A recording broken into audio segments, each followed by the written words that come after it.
It's great to speak with you again, Niels, and I'm looking forward to hearing your views today on why mental toughness matters for S&OP and supply chain. Can you first provide a brief background of yourself? Yes, of course, Dustin. Thanks for having me back. I have 20 years of supply chain experience. I worked in different industries and countries, as well in management positions as a consultant. I'm an author of the blog Supply Chain Trend as well, which focuses on supply chain and behaviors and mindset. And I publish some articles in renowned magazines like Foresight and Journal of Business Forecasting.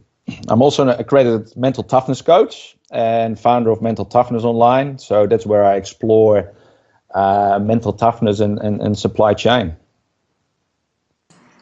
Great. Well, can you first define what is mental toughness?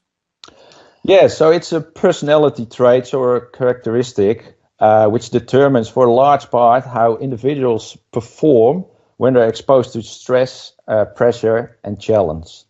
So it's really, and people, the mentally tough can deal with situations better than the people that are mentally sensitive.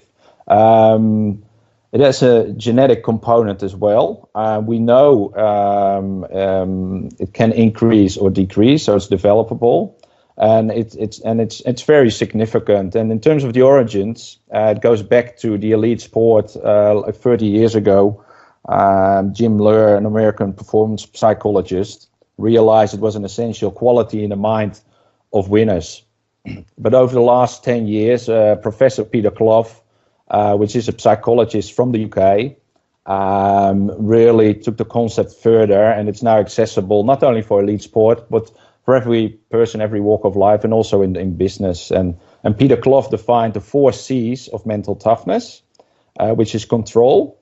You really believe you can do something. It is commitment. You promise to do it. You set a goal, you make it happen. It's challenge. You take on challenge and you're driven to do it. And it's confidence. You have the inner strength and belief you can do it. So those 4 C's, they make up the definition of mental toughness. And why is it important for supply chain and S&OP? Well, if we first go just from people perspective, actually the mentally tough are they're healthier, so it's better for your well-being. They actually sleep better. They show less anxiety and stress. It has a strong correlation with emotional intelligence as well. And the mentally tough, they perform up to 25% better as well, and that also comes back to team performance.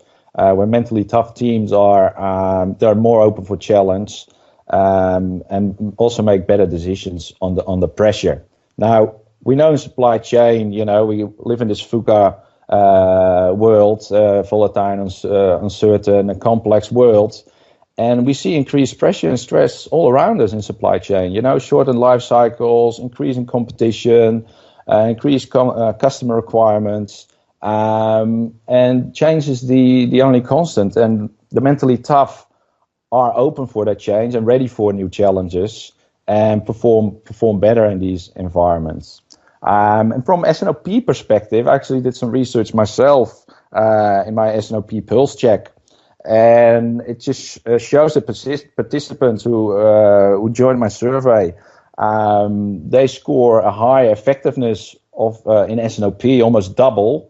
Where they see attributes of mental toughness in their environment versus participants who don't see that. So in terms of, I've actually some data that shows that S&OP is more effective in a mentally tough environment. Be developed.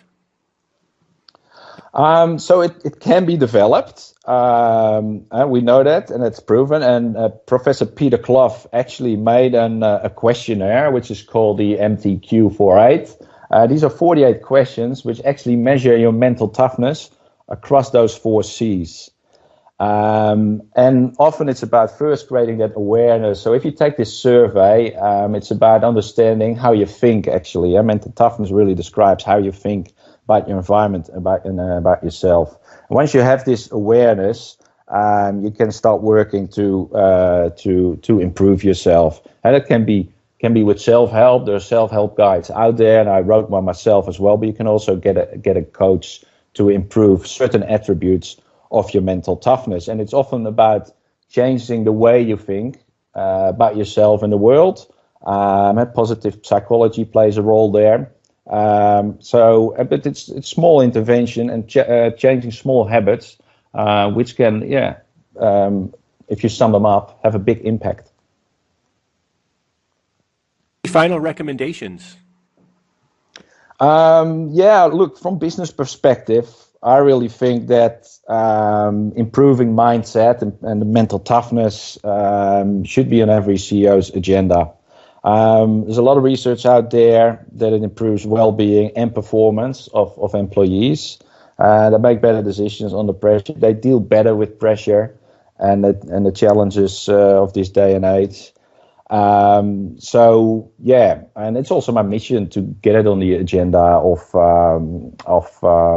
CEOs. If I look specifically to supply chain as an OP, I got some data that sort of suggests that it improves performance in those areas as well. So I think it's enough reason for CEOs and executives to start embracing mental toughness and improvement of the mindset in their organization.